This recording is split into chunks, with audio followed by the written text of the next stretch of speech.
Good morning and welcome everyone to this exclusive Tamil Culture social event with the one and only Krish Ashok. So for those of you I haven't had the pleasure of meeting just yet, my name is Dilani Rabindran and I work in film. I am the founder of Viewfinder Film Productions, which markets and produces original South Asian content. And I also work for Cineplex Entertainment here in Toronto. I'm also a very proud columnist and host for Tamil Culture, and I'd like to take this time to thank the TC team for inviting me to lead this convo today. On behalf of the Tamil Culture team, we'd really like to thank Shilpa and Aditya for opening their home to us today. They are the founders of Madras Kaapi. They are graciously joining us today and serving us their delicious coffee. They started Madras Kaapi in 2016 to spread the joy of South Indian filter coffee. They sourced beans from India, they learned to roast the coffee, and they slowly built the brand in Montreal. And they launched the coffee house in Toronto that I know many of us are already fans of in 2021. And they aim to bring the nostalgia of South Indian coffee to every household, one cup at a time. So let's give them a hand for their hospitality. And their delicious coffee that woke me right up this morning. So before I head on to the main event, I'd just like to ask everyone to please make sure to silence your phones. And like Shivanu mentioned, we are definitely going to open it up to some questions at the end. But let's get on to the main event, which is, of course, the man sitting here. Now, most of us are present here today because we're already a fan. We're a fan of the incredibly diverse and talented Mr. Krish Ashok. But for those of you who might be watching this from the comfort of your home another day over a cup of coffee, allow me to briefly introduce our guest and, just give you a high level of all the things that he does. So Krish Ashok is the global head of AI Cloud Advisory and Consulting for Tata Consultancy Services. But he's not your typical tech executive. Alongside his corporate responsibilities, Ashok has carved out a unique niche for himself as the author of Masala Lab, the science of Indian cooking. And he's also kind of popular on social media. You may know him as a culinary influencer known as Masala Lab. Masala Lab serves as his hub for culinary explorations. Through short, informative videos, he delves into diverse topics ranging from food science to culinary history to anthropology and culture. And his engaging content educates and entertains over or nearly 1 million people across social media platforms with its unique blend of information and storytelling. By the way, if that wasn't enough, Krish is also a classical violinist, guitarist, and cellist with music available on Spotify and SoundCloud. I've been streaming it all weekend. Thank you, Mr. Ashok, for joining us here today for this exclusive Tamil Culture social event. We're so happy to have some of your time. My pleasure.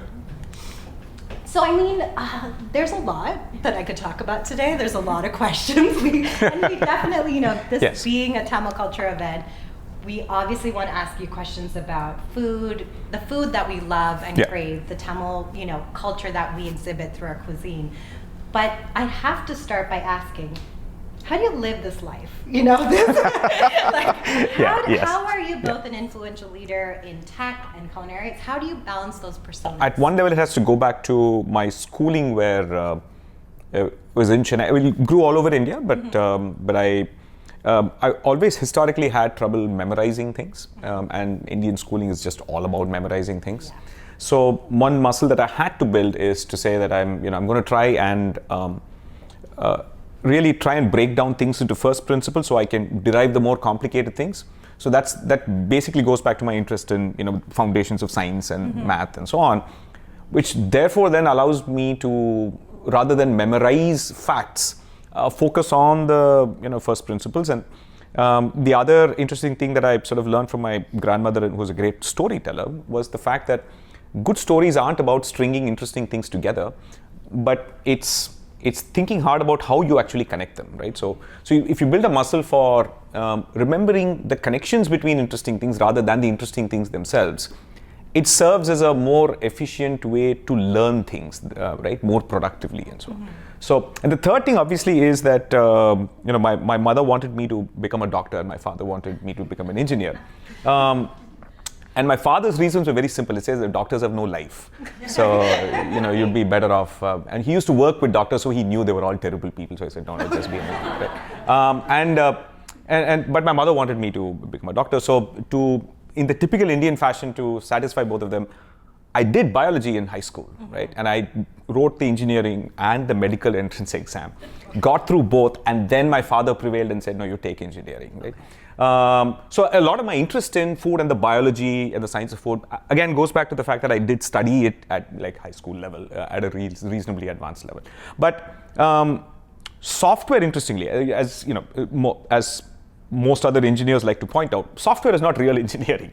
It's that, software guys get to make mistakes all the time in a way that other engineers do not, right? I mean, we can ship buggy software and keep fixing it. A civil engineer does not get to do that with a bridge or an automotive engineer, a car, and so on. There's serious consequences, right? So in that sense, it's innately, but the interesting thing there is that software somehow has innately, as an engineering discipline, is one, it's forgiving of errors, and two, it also allows you to creatively break things down into small enough bits that you can understand and process and so on. And because of the rise of AI and Google and all the other things that the internet has brought, right?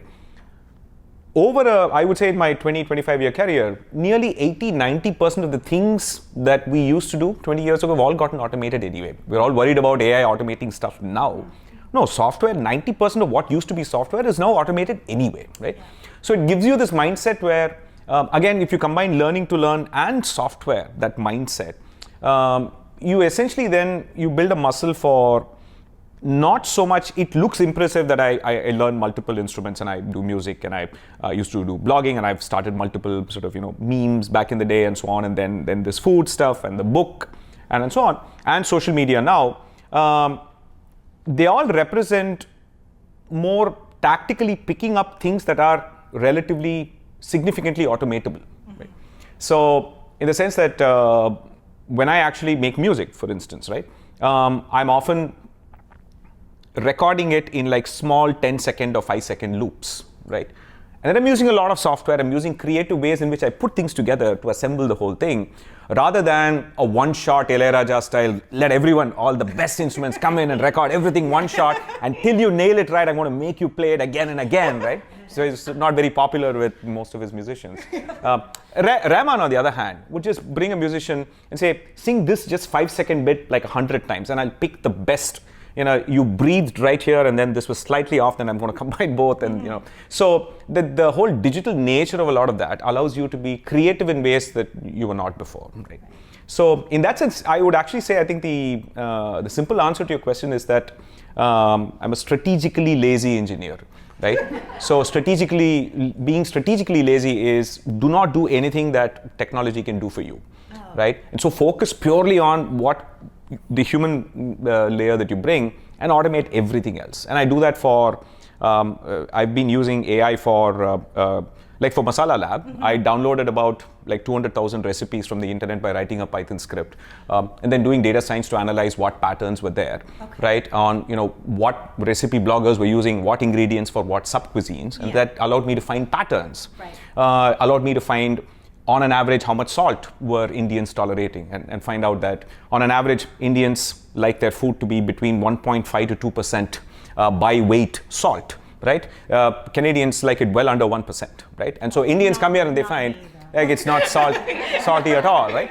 It's just simply about, and so you find these patterns in data, which again, mostly historically, a lot of food writing has been about, anthropology and, culture and so on. And I said, oh, maybe we should do it slightly more data-driven. So again, but a lot of that stuff ended up being an interdisciplinary use of software in the context of, writing something like this. I use similar AI tools for even my content creation, fact-checking, verification, and so on. I have a personal GPT assistant that generates the first draft of my 250 words that I have to speak in a reel. And then I will rewrite it, and edit it, and put it in my style, and so on. So a lot of these sort of things is what allows me to do what I do while again it's important that you focus, I do all of this so that I can free up time to spend time with my family and son and take them on vacations and so on. Right? It's not in some typical tech bro fascination with I need to max out productivity and do all of these things. Right? I mean, I could be doing 10 times more, but I'm like, no, I'm doing all of this so I can create free time so that I can do more meaningful things rather than just productivity for productivity's sake. I think this just became a masterclass in time management. Yes. But yeah. I mean, this is fascinating. The way Yeah. that you balance all of this. Yes. That's a very explanatory way of or to explain how you manage the time. But I Yes. imagine there's still people you meet in life, especially in your role with Yeah. TCS, Yes. who are shocked then to see your online following as Masala Yes. Lab. So how do you introduce yourself and in different events? It is. I usually try and keep the TCS and this identity separate, but it's sometimes hard because at some level, many of my colleagues will sometimes know me as the Instagram person and not right? A lot of younger people recognize me from the internet than as a TCS person. Yeah. And now increasingly, many customers I meet, especially of Indian origin, will say, "How you're the YouTube and you're the Instagram guy, right?" And so sometimes it's unavoidable, but in some sense also it is, since it's really just about food, right? And so it's a different world, right? And it ends up being a conversation starter rather than anything, no conflicts of it. So I also avoid doing influencer work, right? So that way, that just keeps the whole thing. It's a science communication hobby. It's not I'm not interested in selling products and promoting restaurants or doing any of those things, because that's not what this is for, right? I mean, but tech pays me well enough that I don't have to do this for that, right? Yeah. Maybe if AI completely disrupts the IT industry, maybe then I'll think about it's a plan B, if you will. Yeah. Yes. That sounds great. Yeah. So your book, Yes. which I have right here, Masala Lab, The Yeah. Science of Indian Cooking, it was #1 on the Amazon charts for months. And you wrote it during pandemic, Yes. when noticing that there wasn't really a book like that, other than textbooks maybe, that kind of delved into the science of Indian food. Yes. I love the explanation, or the slogan for the book. It is a science nerd's exploration of Indian cooking with the aim of making the reader a better cook. So it's filled with so much information, much like your YouTube videos and social media content is. So I'm curious to know, what was the most surprising scientific fact you found when you were researching things for your book? I think I would say rather than one single surprising fact, see, when I went into writing this book, I went in with this notion of trying to make sure that I understand the first principles of why we do what we do and why our grandmothers and mothers and everyone else and chefs do what they do, right? Because because there's not been a book written about the science of Indian cooking. It's always supposed to be an art thing, right? Yeah. And for me, I always get suspicious when people say it's an art, right?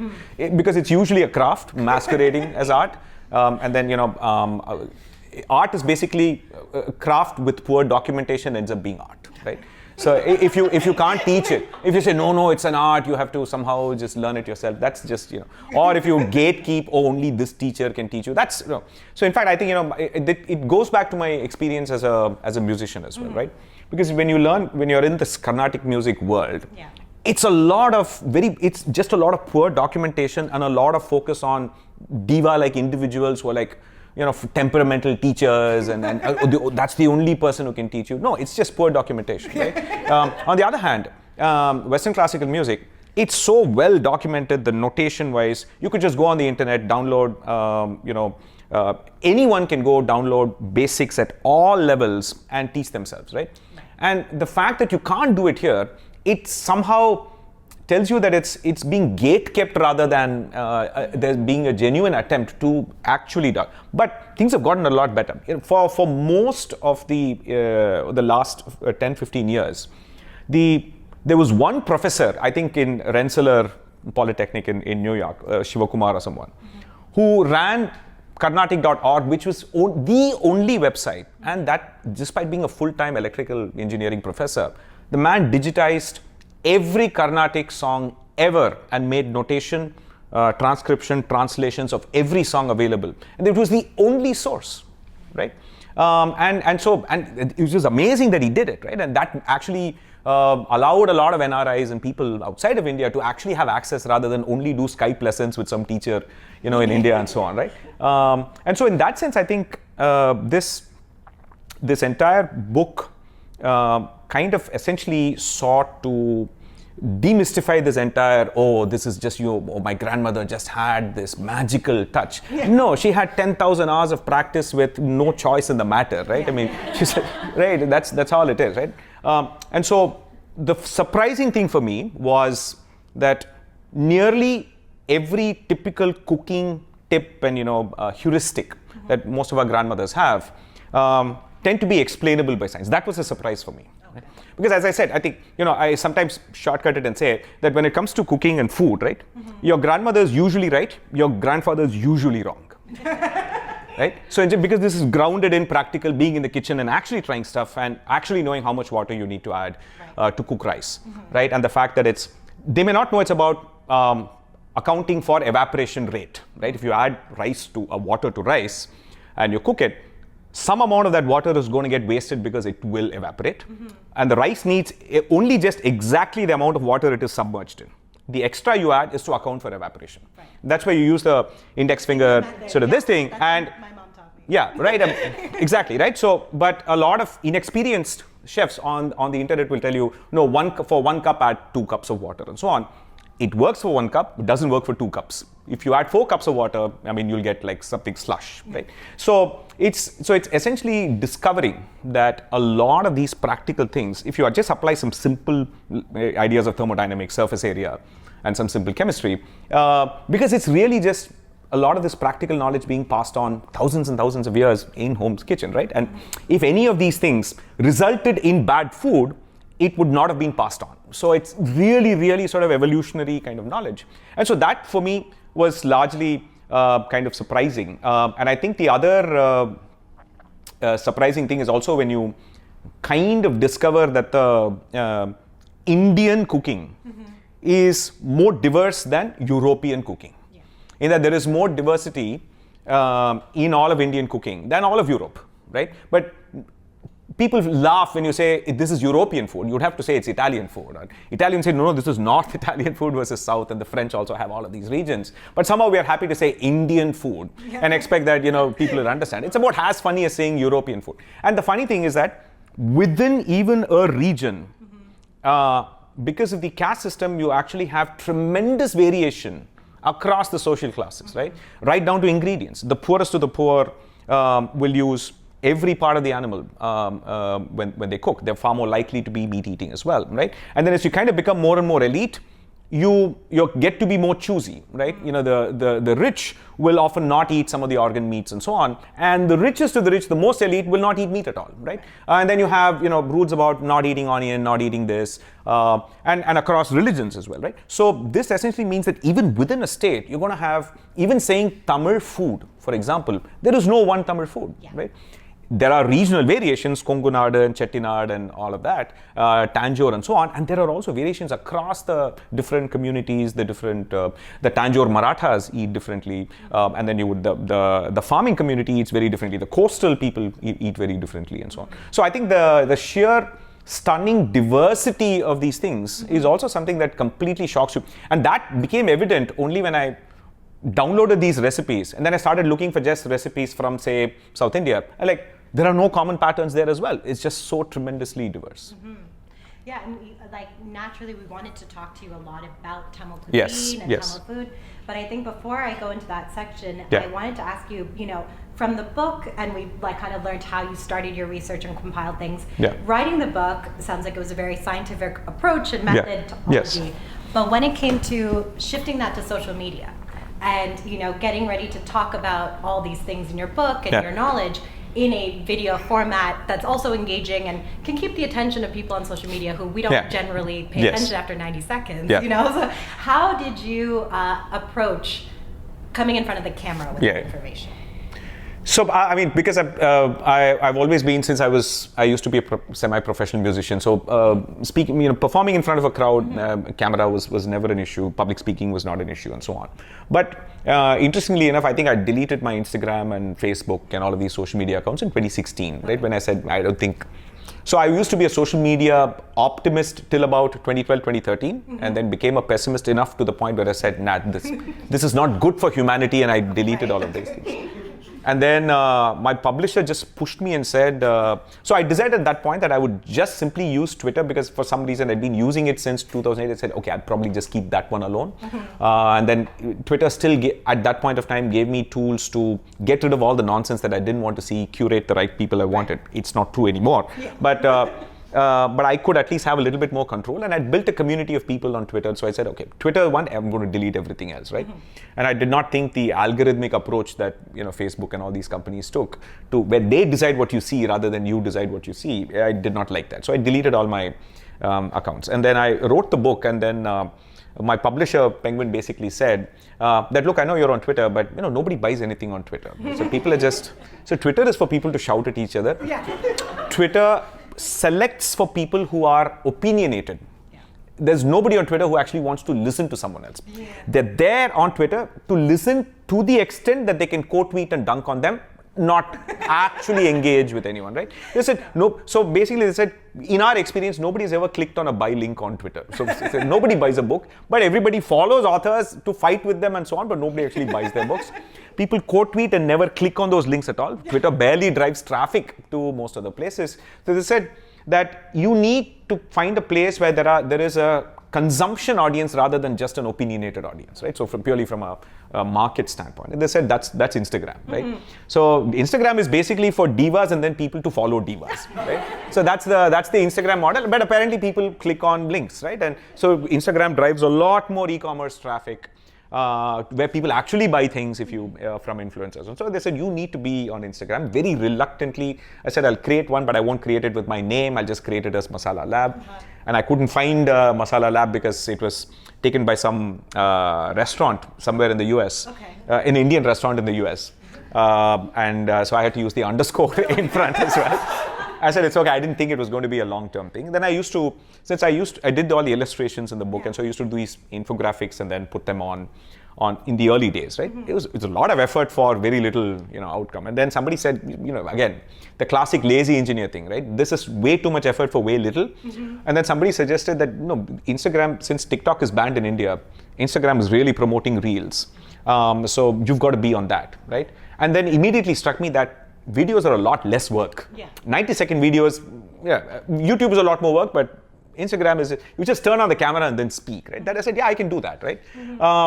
And so it's a lot less effort. And then over time, I fine-tuned it to the point where I can go from a title of a video to a script and record the video and edit it in about 30 to 35 minutes.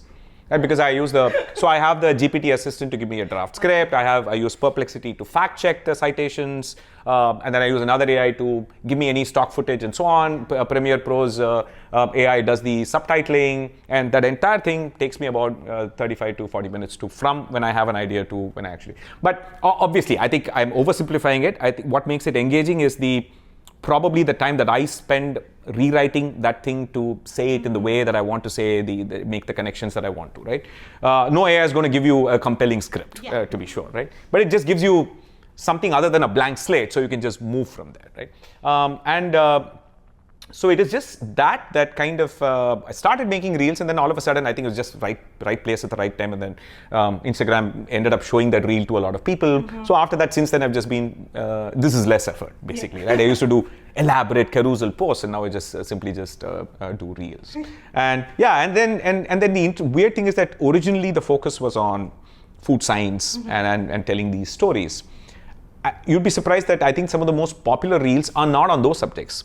It's on debunking nutrition and health misinformation, which is not something that I wanted to do at all, because I do believe that I think people should take health and nutrition advice from doctors and nutritionists, and not from random tech bros, on the internet.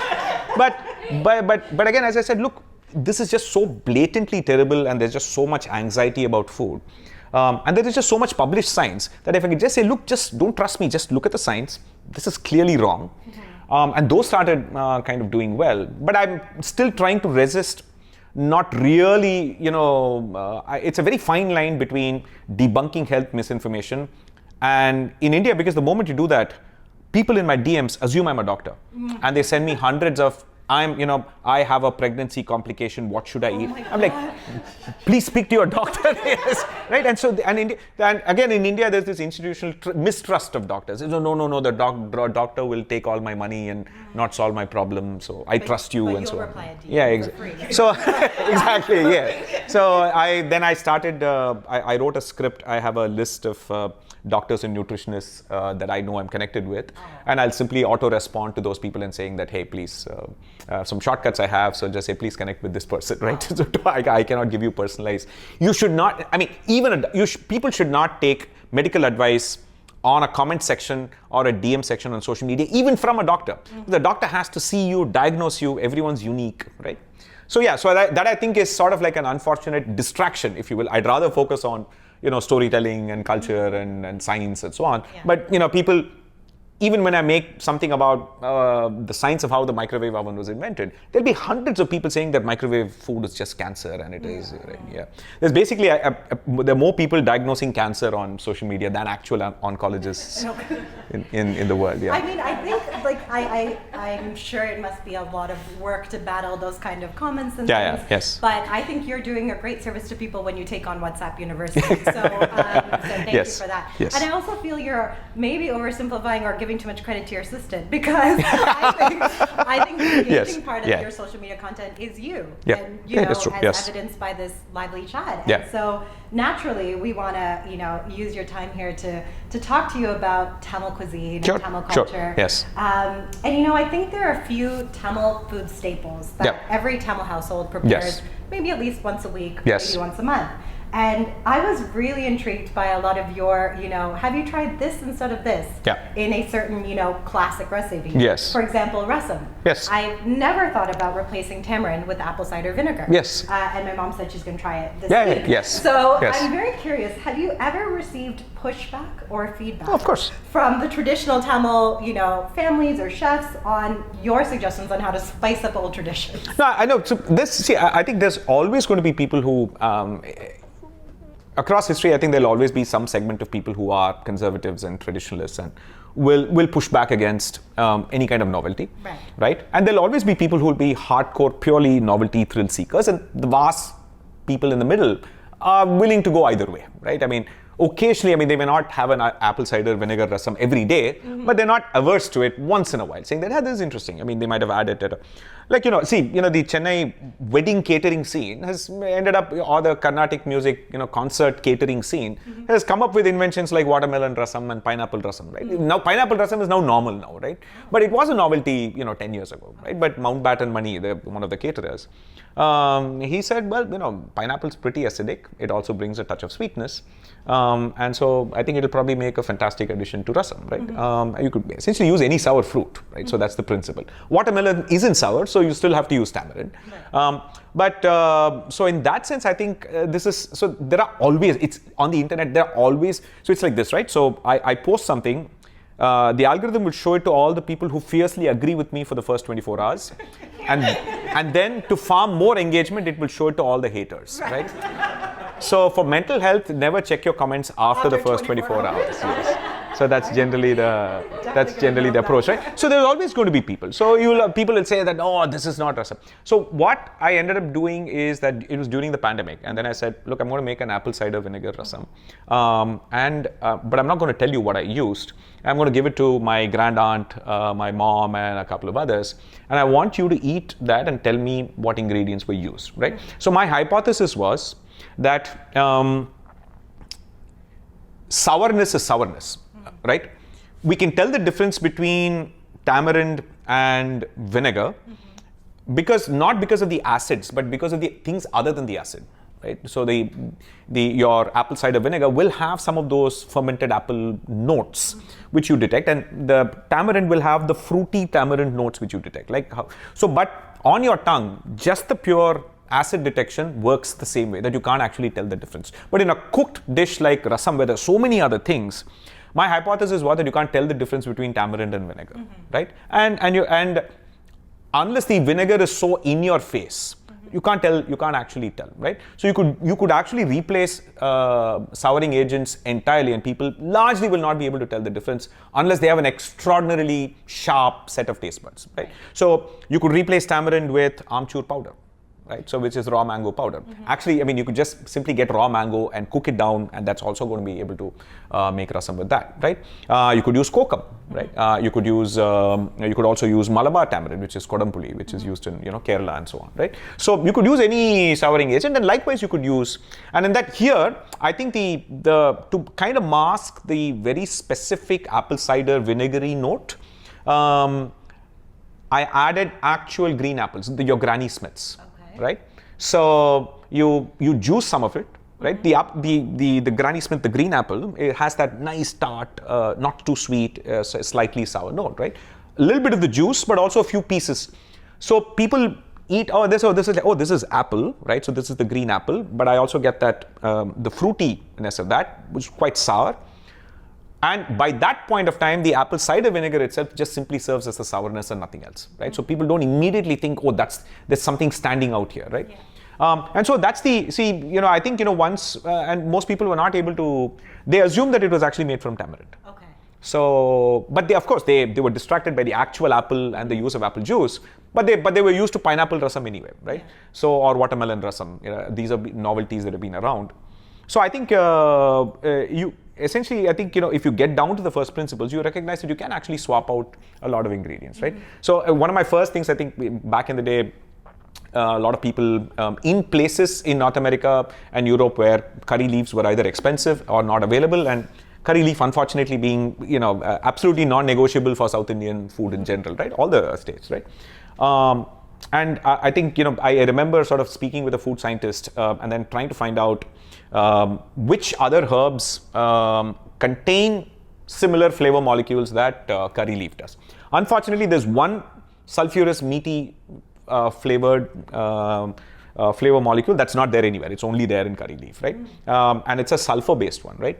Which is also why when you add a lot of curry leaves, you can actually make most vegetarian dishes take on a slightly meatier taste, right? And it's quite possible that I think the first generation of people who, Indians were not always, vegetarianism is a relatively new phenomenon, right? I mean, probably around the Adi Shankara's time and all of that, right? So therefore, it's quite possible that I think a lot of these very interesting techniques of using asafoetida and some of these other sulfurous ingredients in excess is a way of adding meatiness to vegetarian food, right? And curry leaf actually brings that flavor, right? You add a lot of curry leaves, it's going to taste slightly more meatier. But curry leaf still has a bunch of other similar flavor molecules that you can find in lime zest and in basil, right? So if you use a combination of lime zest and basil, you can get about 70% of the way there, right? So if you don't have curry leaves, just add lime zest and basil, right? Yeah. Not the sweet basil, ideally the Thai basil or one of those other things, but yeah, close enough and so on, yeah. So when you gave your, new apple version rasam to your grand aunt and your mother, yes. What are their reactions when you tell them? So, I mean, on a lighter note, elderly South Indian women, for the most part, first tend to be awed by the fact that there's a man cooking. So, men can get away with a lot of credit for doing very little, right? So the fact that you went into the kitchen and cooked, so they're already sold on that. So it could be the worst tasting ultra salty rasam, they're still going to say it's good.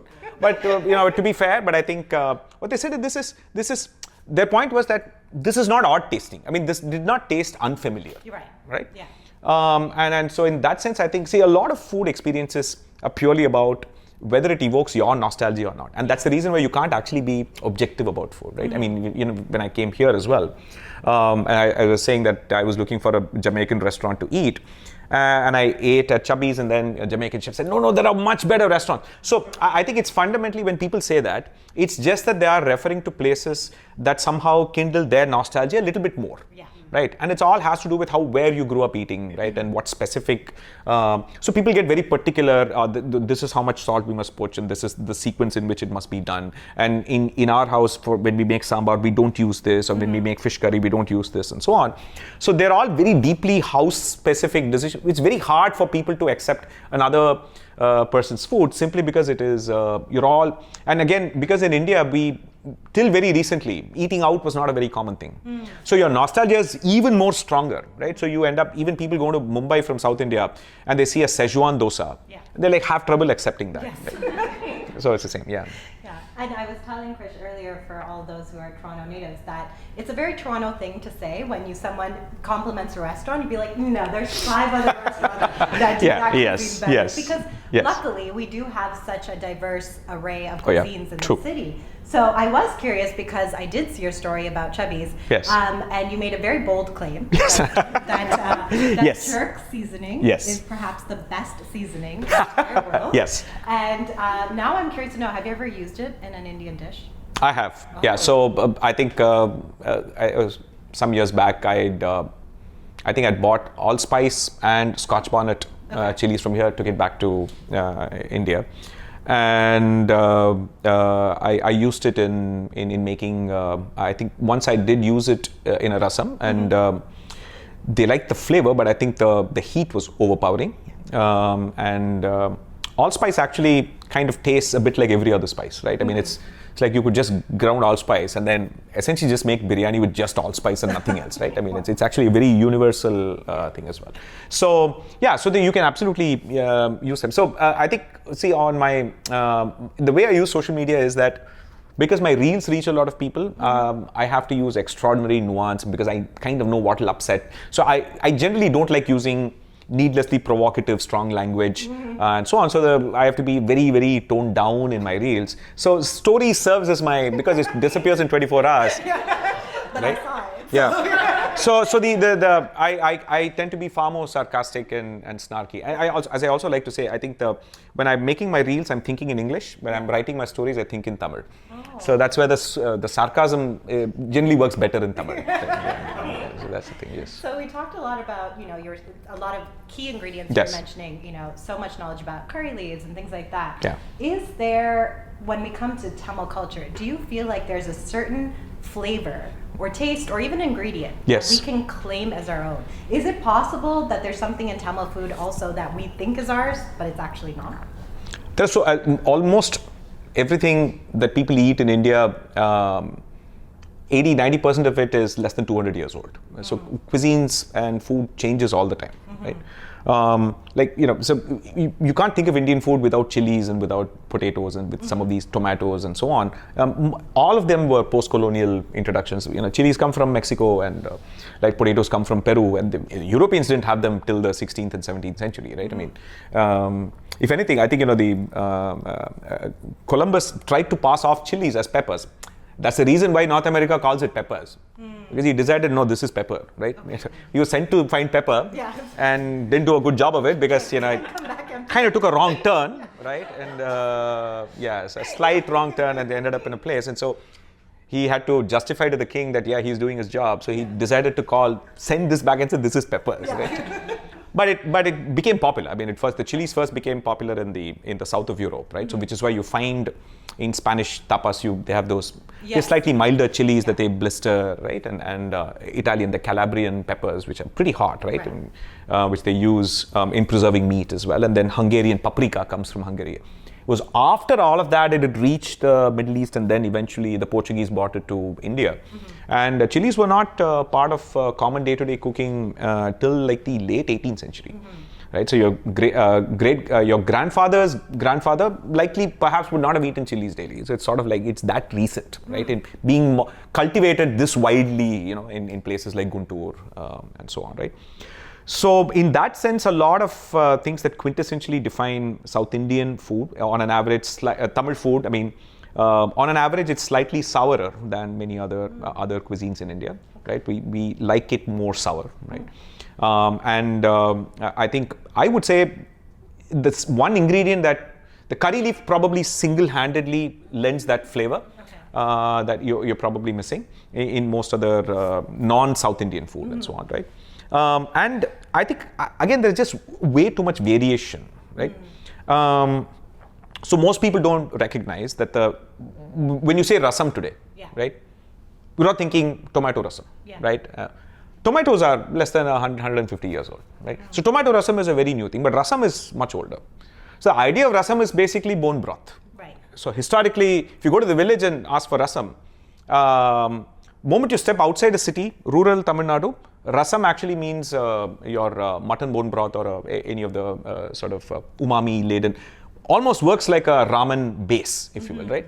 And then they would add pepper and cumin and all of that to mask some of the smells, and then that's so now we say mutton rasam, but the villages is just rasam. Right?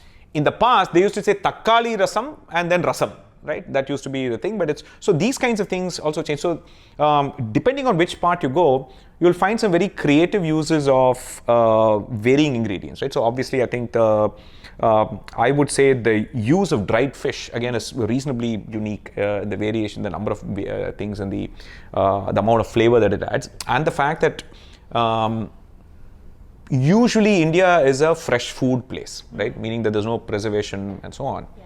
But the use of dried fish is unique in that sense because it actually allows you to store it. It's dehydrated, and you could quickly make a fish curry without having fresh ingredients. Right, and it is, and it seems natural. In any other part of the world, it's natural, right? But it's unique in India because we've always expected fresh food, right? And so that is there. And other things I've discovered is the use of kalpasi is also reasonably unique. Kalpasi is a spice, is a lichen. Some people pronounce it lichen. It's lichen, right? So it's a symbiotic. Fungi and algae, right? It's a symbiosis. It sticks on stones and rocks, so that's why it's called kalpasi. And it's in Hindi it's called patthar ke phool, right? Dagad phool or patthar ke phool, and stone flower, right? And it has an incredibly musky flavor, and you cannot make chettinad food without kalpasi. Right? It's integral part of the chettinad spice mix and so on. And it, again, like curry leaf. Its flavor cannot be replaced by, you cannot have another replacement with any other spice, right? So I think the kalpasi is again another unique thing I've found. And I think the other interesting thing is that most people also don't recognize that only about 2% or 1.5% of Tamil Nadu is vegetarian. Right, 99.5, 99% of Tamil Nadu is meat eating, and because historical amount of poverty and so on, no part of the animal is wasted, right? So I think there was recently there was this restaurant that's opened up in Chennai called Manjal, and they and one of their most popular dishes, especially popular because near like 75% of India is anemic, right? Because the per capita consumption of red meat is very low, and you really cannot get iron from plants. Okay, it's mostly wasted, right? So you need heme iron, and heme iron only comes from red meat or myoglobin and so on. And mostly people end up having to eat livers and kidneys and so on, and it's an acquired taste. Kids don't like it, and so this is basically the congealed, clotted blood of the goat, right? So when the slaughter happens, people line up to get that because it is something that is highly cherished, and it's clotted, but it's like jelly, and it's curry leaves, grated coconut in cold pressed sesame oil. That's it. That's all you need, and salt, right? And it is called ratta poriyal, and it is phenomenally more palatable than trying to eat kidney and liver, right? And so therefore, for people who are anemic, that is a no-brainer. And it's like a small, it looks like any other, like a beetroot poriyal. It literally looks like that, right? And people think you get iron for a beetroot. No, you really don't, right? You'll waste 98% of it. But yeah, you can actually. So there are lots of these kinds of, when you kind of dig into, like people have this idea that it's all about idlis and dosas and vada and the usual stuff. And now to some extent, chettinad, but now there's kongunad food is also sort of catching up, right? The Coimbatore side of it. And increasingly, and if you look at the larger Tamil diaspora, the Malaysian Tamil, the ways in which the Penang and the influences of those local ingredients, and the Sri Lankan, the Jaffna side of the Tamil cuisine as well. All of these are, I remember, I think the first time I went to Sri Lanka, I had this mistaken notion that Andhra made the spiciest food. And then I was rudely disabused of it when I had the chutney in Colombo, and it just completely just knocked me out. It was just so spicy. Yeah. So it was green chili chutney with a hint of coconut, I think is what it was. That you just took the next question that we had for you right out of my mouth, which yes. is essentially you're a very well-traveled man, and so you've had a chance to visit with a lot of Tamil communities around the world. Yes. So, like you said, Malaysian, here in Canada. Yeah. So, is there something that you might associate with maybe Canadian Tamils as well as signature to Tamil food that you've had here? I'm not actually, because I tend to, when I travel overseas, I tend to keep a no Indian food overseas rule so that I can get to experience these things, right? Yes. And so I'm unfortunately not experienced, but I'm told that there are a lot of fantastic Tamil, Sri Lankan Tamil particularly restaurants as well. Because I mean, since I'm from Chennai, I'm not keen on going to Sarvana Bhavan and all that stuff, right? But the next time I'm absolutely going to try it. But I particularly think, there are some very interesting things, right? So there's this N.S. Madhavan is a famous Malayalam author, and I was on a panel discussion with him in the Kerala Literature Festival in Kozhikode, right? And so I told him he had some very interesting stories to tell. And he said that, today, if you take the parota, right? Malabar parota, everybody associates it with Kerala. Right? It's immediately, instantly associated. Kerala parota is what it's, Malabar parota and what it's called. And he says that, and he's close to 80 now. He says that when I was a child, there was no parota in Kerala, right? It was introduced in the 1960s. So first you have to remember that wheat is not something that people consumed in South India, right? So it's part of a campaign during the World War and then afterwards to de-risk people from rice-based shortages and famines that these wheat-based things were introduced, right? So and so many of these, but the problem is that South Indians didn't want to sit and make chapatis and parotas every day, right? It's just too much effort and work, and so this became a street food thing, right? And interestingly, the Kerala Malabar parota as we know it originates in Jaffna. And then it basically became the sort of food that a lot of Tamils and Malayalis who worked in the plantations in Sri Lanka took a taste to, and then it reached Tuticorin and the early part of the 20th century. And then from Tuticorin, then you get the Thoothukudi parota, the Virudhunagar parota, all of that. And then eventually reached Kerala in like the 1950s and 60s. But we now know it as Malabar parota, right? So it is just, I think there is just so much. So the other interesting things about how the idli is in all likelihood probably came from the Southeast Asia, right? But the dosa and vada are very much, absolutely, there are references to vada and dosa like from 2,500 years ago. But in Sangam Tamil literature and all of that. But idli is very much a relatively newer phenomenon because steaming was not a thing. You needed a device to steam, right? And so I think I find Malaysian, so I had a chat with a Malaysian chef, Tamil chef who runs a restaurant in London. And I asked him, when they make biryani in Malaysia, right, what ingredients you use? And he says that the most special ingredient that they specifically use when they make biryani is high quality palm oil. Because palm oil is from Malaysia, right? And it is the most delicious fat you can imagine. It's like ghee, right? Yeah. So we associate rich food with ghee in India. They associate palm oil with really rich food. It's saturated fat. It's absolutely delicious, right? But if you go on the internet, palm oil is supposed to be this absolute, cancer-causing, heart disease-causing villain. It's just another fat, right? And so you kind of learn a lot of these interesting things there. Yep. Yeah. So I think it's a great time now to open it up to our audience here to ask a couple of questions. Oh, so I was one of three siblings, and my mother was working, so she had a bank job and so on.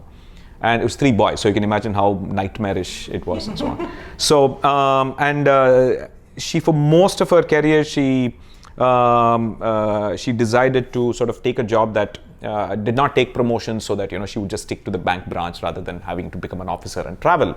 like many women did back in the day. And then when I became a teenager, I think my father convinced her that I think this guy is responsible enough that he will not burn the kitchen down. So maybe good to teach him cooking so that you can actually now take a promotion and, travel, right? And she did that. And whenever she would travel, it would be me and my father cooking at home. And that's how I started cooking. Then I lived for 7 years in the US. So obviously, I think we had to learn to cook. And my roommates said, we'll wash the dishes. We'll do all of that. Right? I'll get the grocery, you wash the dishes, you can do the cooking. So I said, okay, that seems like a more efficient distribution of responsibility. So, and then since then, I think I've been thinking about food more granularly and so on. I used to write about it on Twitter. And then in fact, I think there is one thread of mine on Twitter where I would just simply post the food that my mom would cook at her house, right? This is a typical Tambram vegetarian food. I just started posting it, and the thread is now I think some 500 or 600 pictures long, and then I started describing them slightly creatively, right? Most people didn't know that Chennai was elephant foot yam, for example, right? Or that kovaka or ivy gourd is also called gentleman's toe. Right? So I would use these kind of weird descriptions and so on. So that thread regularly in the past would break the Twitter app because once you try to load it, it would just crash because there were just too many messages in the thread and so on. So yeah, so that, and then after that I started writing these Twitter threads about food science and so on. And then eventually I think during the pandemic, the Penguin convinced me to say, you might as well write a book. So that's how I started, yes. Right? Why give all of this content away for free? Stop crashing the app, just put it in. Yes, exactly. That gentleman's toe, is that in any way a symmetry to lady's finger? Yeah. Yeah, okay, because I'm like, why do we have one that's called lady's finger? Yes. And that too sort of, it sort of looks like a pretty witchy, sorceress, not exactly, I know. A gentleman's toe, kovaka looks pretty much like a toe in that sense. It sounds appetizing. I still think it's terrible. I think it should... Do you let your children or son... Absolutely. I will keep him away from social media as long as I can, yeah. I think I would happily see it be burnt down, but... see, to be fair, I think... to be honest, I couldn't have written the book without all of those food blogs. And to that generation, I think the first generation of social media, which is blogging and so on, and to some extent YouTube, right? I will give the credit that it allowed a huge number of people to become content creators, and there was no way for someone 15 years ago to find out how to make a Manipuri dish, but now you can find 100 people from Manipur, making Manipuri dishes and so on. So to that end, I think the ability for all of these people to document a lot of this knowledge is, I think, invaluable. There's no doubt about it. I think my only problem with social media is the engagement design, right? In that for these companies to make money, unfortunately, I think they thrive on promoting misinformation and conflict rather than useful information and so on. Right? Occasionally, amidst all of the misinformation, a few informative content creation also somehow finds its way, but it's purely by accident rather than by design, right? I am popular only because there is so much misinformation that people are okay to listen to someone saying something different, right? It's again the fact that it is different and therefore provocative and against the mainstream, which incidentally, the mainstream newspapers in India will publish absolute nonsense about food and say, oh, watermelon is being injected with red color and this will cause cancer, and if you don't soak your nuts, it will cause irritable bowel disease. It is just like, because it's 90 seconds, people are not actually giving you information, they're making content, right? And content essentially is, what can I say that will scare the hell out of people, so they're more likely to engage with it, right? And something completely out of context. So in that sense, I think unless the fundamental design of these engagement UI changes, it's not going to be good for society at all. And because I don't think people can get knowledge in 90 seconds, right? It is very easy to scare people in 90 seconds, but it's spectacularly hard to convince people that no, that's not true. And half the time I'm like, I would like to say 1,000 words, but I can't, because the moment it's more than 90 seconds, the reach falls by a factor of 10. Our attention span is not there. Yeah. No, again, I mean, the platforms have decided that they will reduce the reach as well, right? Whether people want to watch or not. See, clearly people don't mind watching longer videos on YouTube, right? And there is so even there, the sweet spot tends to be 7 to 8 minutes or so. But Instagram is just, TikTok is just, 60 seconds, 30 seconds, right? And that's why I think I'm still a pessimist about some of these aspects of social media. Yeah. Only way it will change is if the revenue model of these companies change. I mean, if it is attention, engagement followed by advertisements, I don't think there's honestly a good way to do it. Yeah. Yes. Before I get to that, I think the idea that the South is coffee and the North is tea is also a myth. We're actually a tea drinking nation, fundamentally. Karnataka probably has the largest number of natively coffee drinkers, but almost all of Kerala, almost all of Tamil Nadu, almost all of Andhra Pradesh, they're all tea drinking. Again, both coffee and tea drinking are relatively new phenomena.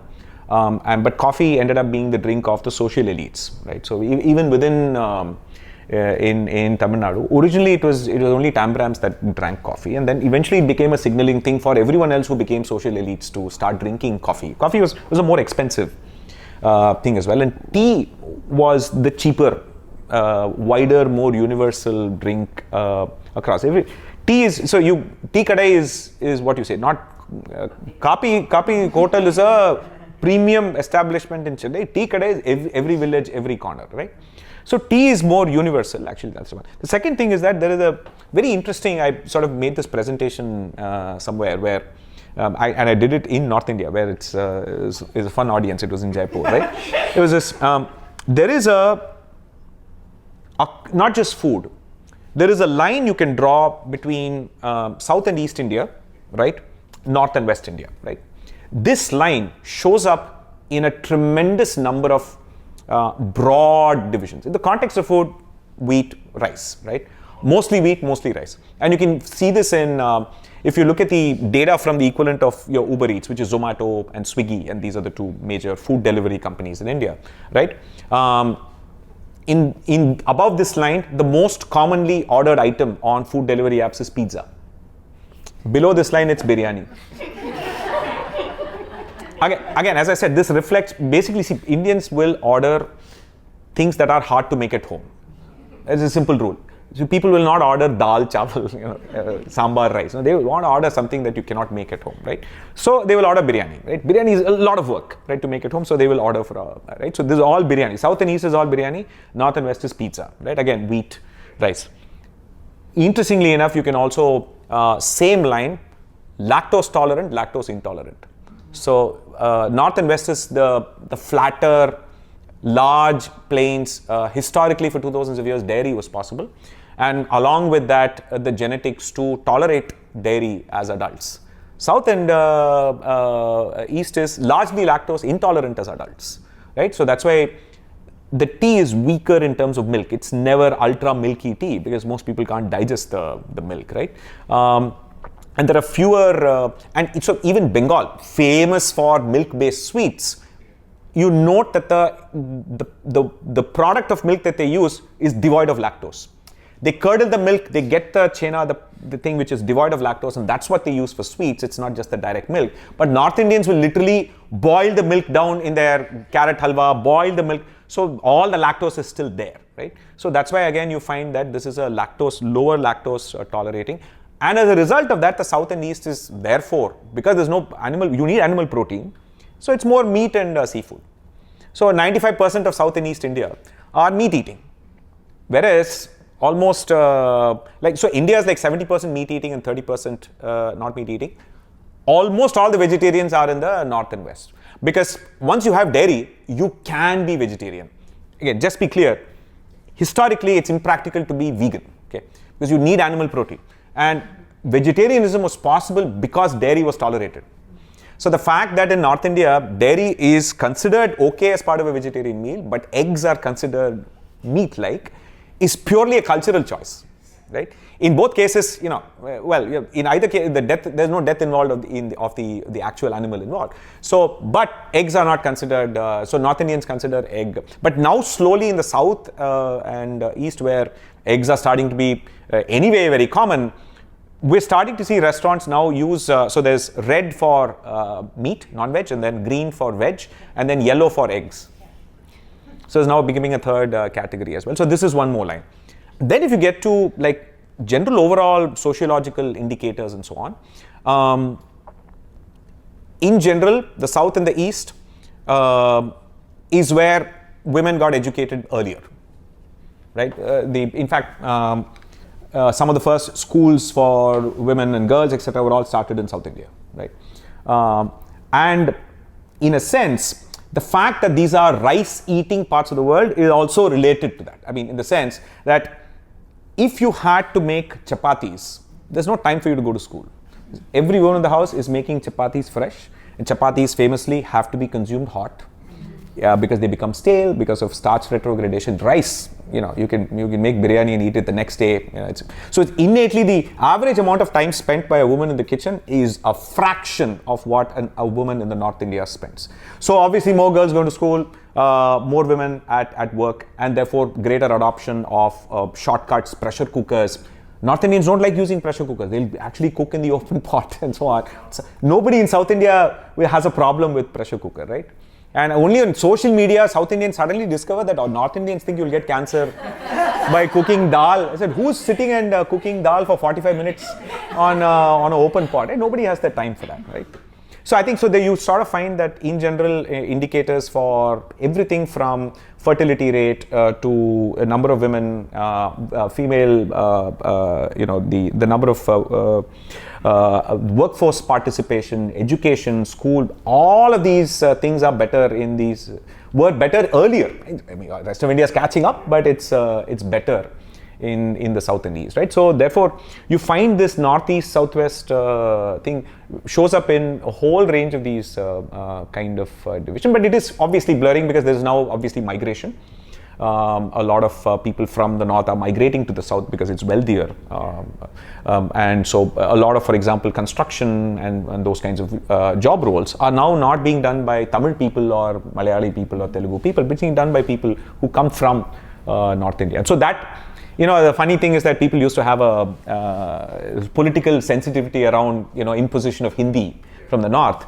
That Tamil people said, I will not learn Hindi if Delhi forces it. But you have huge 3-4 million people from North India coming and working here. Now a lot of those managers who are Tamil are now learning Hindi, right? Because the free market and trade and immigration, if people need to learn a language, they will learn a language, right? So you can't force it, on them and so on. So that's what it is. There is a layer of India which is people like us who have high levels of upward mobility, generally mobility in general, right? So there's South Indians living in Delhi and Bombay and North Indians living in Bangalore and Hyderabad and Chennai. So in these places, I think this intermixture, right? And you can also see it in the culinary sort of innovation as well, right? I mean, you find very creative dosas and South Indians also making very creative takes on some of the North Indian dishes and so on. So in this sense, it's a net positive. I think people are learning to appreciate that there is so much diversity and language and so on. But obviously, I think at a more baser political level and so on, there's just a lot of posturing and amplification of some of the differences, right? Broadly, I think the politics of the South and East tend to be slightly different from the politics of the North and West. But again, as I said, these are sort of like as the country as the GDP keeps growing and people become wealthier and wealthier, then more and more people in the north are coming out of poverty and so on. So this will slowly become a far better melting pot than it is. I think, clearly so the interesting stat is that despite this kind of audience's perception of how India is changing, the vast majority of marriages in India are still within same caste, same religion, same community, right? So it seems to us suddenly that, suddenly I'm finding 20-year-olds who regularly, unlike in the past, have to say, my mother's from Rajasthan, my father is from Bengal, but my grandfather. So this is happening more in this generation, but it's still a very tiny fraction of the fact that India is a huge place. right? 80% of India is largely invisible to the top, 1 or 2%, right? So yeah, I think I'm hopeful that, as this melting pot will continue to keep moving as long as I think wealth is more universally is pulling everyone up, right? The moment you have too much inequality, you could run into problems. It's going to be biased, but my favorite cuisine, in fact, is not Indian food at all. It's Mexican food is my favorite cuisine. Again, it's not surprising given that a lot of the tastiest ingredients in Indian food come from Mexico, right? Chilies for starters, I find the diversity of chilies in Mexico also quite fascinating, right? I mean, India, it's like one chili, just heat, right? Here, the habanero, the Scotch bonnet, and every chili brings its own flavor. They smoke it. The dried version has a different name. The green version has a different name. So, spices per se, I think most spices come from basically South India, right? And Southeast Asia. So therefore, because that's the part of the world where spices grow, that's just it, right? And colonialism, we have a dark history of that entire thing. So spicy food in general largely just comes only from these places. So Mexico, for instance, adds flavor by adding like 3 kinds of chilies in the same dish to get different flavors and so on. But of course, they also use cumin and other things. So my favorite would be, I think I really love Mexican food, and even within Mexico, there are variations. I think the Oaxacan cuisine is a lot more fascinating, interesting, and so on. I also I like Thai food and Vietnamese food, which in a way I think they have a balance of fresh versus cooked ingredients, which I find missing sometimes in Indian food because of our historical bias and risk aversion to being food poisoned by raw ingredients, right? So there's no salad culture in India because you do not want to eat raw stuff. You don't know what salmonella and what you're going to get from that, right? So for safety's sake, everything is cooked to death in India, right? And so therefore, I think your Thai food and Vietnamese food bring you that flavor explosion that Indian food does, but give you fresh ingredients and crunch and all the other sort of variations in flavor. And because their growth towards GDP growth and modernization started 20-30 years before India, they've embraced a wider range of conveniences, right? So nobody's making like green curry paste from scratch, right? They're obviously buying it from a place where it's made in the morning and they're using it. So it's also, you can make a Thai dish in like under 10 minutes, right? Frozen vegetables, some meat from the fridge and the curry paste and you're done, right? And so in that sense, I think eventually I'm hoping Indian food it's getting there. Right? South Indian food already is relatively quicker to make, but it's the convenience is now in Chennai.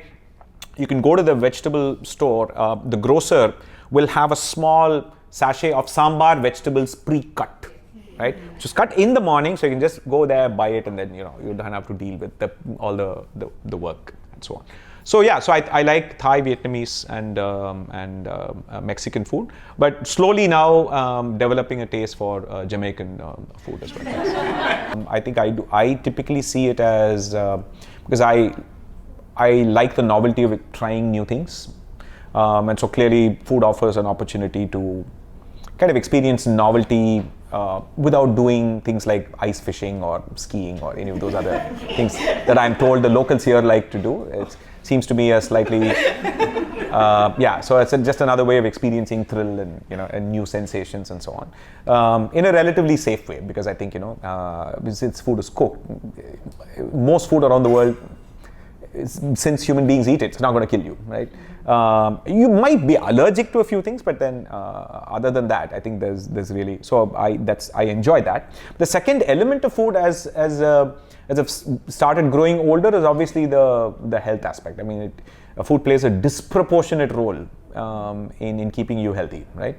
I mean, when you're younger, I think you can get away with a lot of things, but I think the older you get, your diet plays a significant role, diet and physical activity and so on, and diet actually probably disproportionately more than anything else. And then in sort of realizing that traditional notions that somehow Indian food is the healthiest food in the world and so on, it's not. Actually, it's very carb heavy. It simply does not have enough protein, and it can regularly be way too much high on fat and so on. So you kind of then learn to adjust for that and add more protein to your diet, and then cut down on refined carbs and so on. So to that end, I think paying attention to what you eat And now with increasing knowledge of the science of the gut microbiome, right? I mean, there is evidence that the more diversity of plants you eat, the more diverse your gut microbiome is going to be, right? So, I mean, if you're someone who just, eats the same 3 vegetables all through the week, simply just eating 10 more different kinds of vegetables hugely affects the diversity of your gut bacteria, right? And it's also remarkable how we're tremendously lucky, especially in India, that I just calculated that in a week, we typically cook at least 15, 16 different vegetables, right? And this is not counting the 400 varieties of spinach and leaves that are available, right? Chennai is like, I mean, there's just, you can lose track of the number of kirais you get, right? And there is a vegetable seller, and there's a guy who only sells kirai. He comes separately, right? And he'll have like, oh, this week I have this, this. Yeah, of course. I mean, when you're young, that's the least tasty food you can sort of eat. Yeah, because leaves are fundamentally will be bitter, right? That's the thing. But I think it's, but they all help with overarching diversity of foods you eat and so on. So I think a second question about I've really looked at the literature, and largely these are cultural practices. There's actually no basis in terms of health, nutrition, and so on. See, for the most part, right? I mean, I think meat is largely fundamentally about protein and fat. It's not a micronutrient dense food unless you're consuming liver, kidney, organ meats and so on, right? Consuming just largely muscle, it's not very nutrient dense. It's not micronutrient dense. It's mostly just, of course, the myoglobin will give you iron, but other than that, it's not really particularly, and of course, you'll get vitamin B12 and those kinds of things, right? So therefore, the butchering technique, the processing techniques, etc., really don't play as much of a difference, right? It's just deeply cultural, right? It is, if you, like for example, North Indians largely like to marinate their meat, and they take great pride in marinating it for hours and, days and all of that.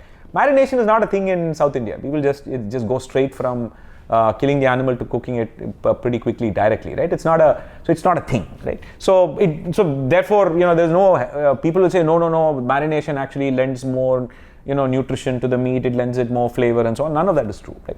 So these are purely cultural things, right? Likewise, all these taboos as well, right? No eating beef, no eating pork, no eating this, no eating that. These are all, they don't play any role in nutrition. They play a role in identity forming and keeping you within a tribe, right? Because as I said, if your nostalgia is, you will not eat something and you will eat only something. The moment you're taken out of that food environment, you feel lost. And so it's an easy way to keep someone within a tribe. That's why every community in the world has food rules, because it's the easiest way to keep someone from moving out of the tribe. So that's what you have to see food restrictions as. So for the greater good of humanity, if you actively eating something that your community does not allow you to eat is the best thing you can do for humanity, but you're actually breaking those sort of barriers and so on. Yeah.